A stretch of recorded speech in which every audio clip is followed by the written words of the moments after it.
As a sign of respect, Indians use a traditional greeting called Namaste, meaning I honor the spirit in you, which is also in me. Welcome to India, a nation filled with an array of diversity of colors, food, business, religions, traditions, and smells. There are many Indian superstitions that Americans may see as weird, but when we take a step back and think about how our own superstitions and beliefs look to outsiders, theirs might not seem so strange after all. In Western culture, many believe in good and bad luck charms just as Indians do. For instance, Americans believe that one must throw spilled salt over their left shoulder in order to keep away bad juju. Or finding a four-leaf clover or heads-up penny brings good luck. Superstitions like these can become traditions and affect how we conduct our lives and businesses. When doing business in other countries, it is important to remember that while a different way of life may seem crazy to us, our way may just be as odd. We will walk you through various conflicting and comparable traditions that may affect how Americans do business with Indians.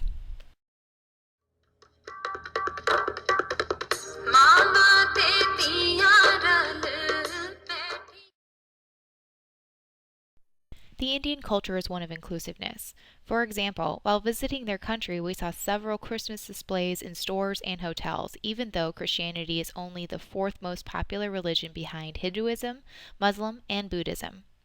As a ritual, businesses start each day by praying to shrines, hoping it will bring good fortune. In addition, they also give thanks to the sources of their good fortune, such as our observation of the fishermen floating a shrine out to sea every evening. Indians are accepted and encouraged to celebrate all kinds of religious traditions in India, which is very different from what we see in American workplaces.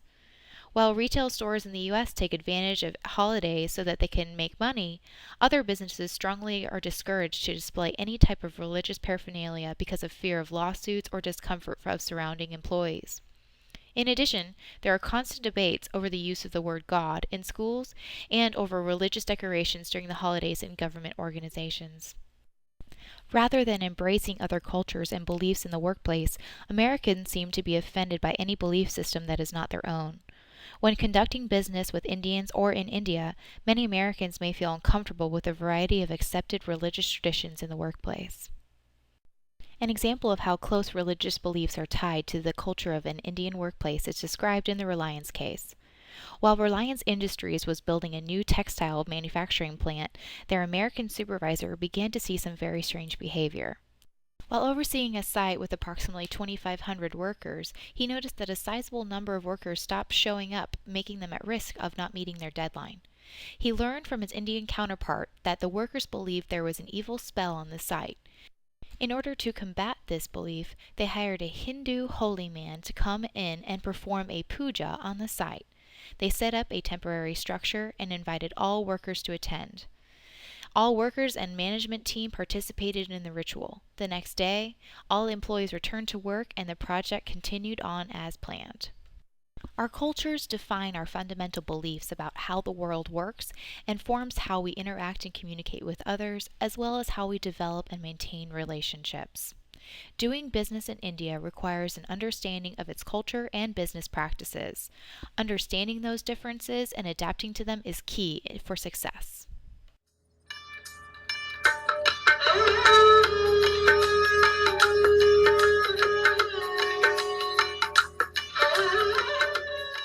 A strong emphasis on relationships and business in India, which makes trust an essential component. With the high priority of Indians have on business relationships, lack of trust can be detrimental to the success of international business endeavors. Lack of trust can stem from cultural differences, making it essential to keep an open mind and adapt to the Indian culture. For example, Americans often come across as tactless and rude in business settings. It is common practice in India to talk about family and personal affairs before attending a business at hand. This can be a frustrating atmosphere for Americans who try very hard to keep their work life separate from their personal life. Americans like to get things done and have a strong emphasis on productivity. We tend to like schedules and stick to them. However, Indians have a different perspective about their time schedule.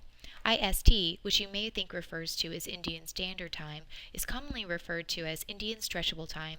It is not uncommon to wait for long periods of time for any kind of appointment in India. Indians place their value on people. For instance, when doing business with someone new, it is common to have an acquaintance introduce you. This will give some credibility and will help strengthen your new relationship between you and your new friends.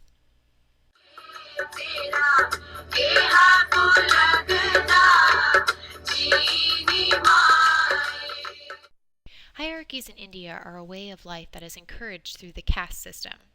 A person's caste or status in society is determined by their age, university degree, and profession. Employees are taught to do whatever their superior asks of them, even when the superior may be clearly wrong. This nurtures a culture of micromanagement, which is in contrast to most American countries who now provide educational assistance and various training opportunities for their employees to become independent thinkers. In addition, many U.S. companies are moving away from the hierarchical organizational style used in India to a horizontal structure. In India, only the most senior person may speak in a group setting, while in the U.S., people are encouraged to speak their mind, question practices, or be innovative and work in teams. Aggression in business settings, such as speaking out against superior leaders, can often be interpreted as a sign of disrespect in India. When conducting business between Americans and Indians, this may lead to a complete lack of communication and motivation on the part of the Indians. One needs to take the time to get to know them as individuals in order to develop their professional trust. Although it has been tradition to have Indian women in the home, Indian workforce demographics are following historical U.S. trends from the late 1900s, when we started to find a workforce shift in gender with more women coming into the workforce. More and more Indian women are now being educated and coming into the workplace with full force. Unlike the U.S., rank supersedes gender in India, but Indian women are held at a higher standard in the workplace. They are required to always act in a formal manner, especially toward and around male coworkers, so no impropriety is shown. As Indian urban population continues to expand, India may continue to see more women coming into the workplace.